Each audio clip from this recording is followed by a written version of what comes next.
Jesus Christ. Mister, you... What the fuck? Holy shit. Look at that. It's a dipshit Carmine again. Sil, go tell him no one to the neighborhood. I'm on it. Come on. What an asshole. Carmine, the fuck's the matter with you?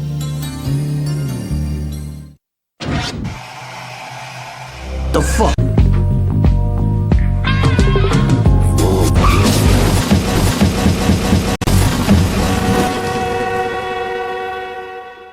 To go all the way over there to check on a fucking ramp?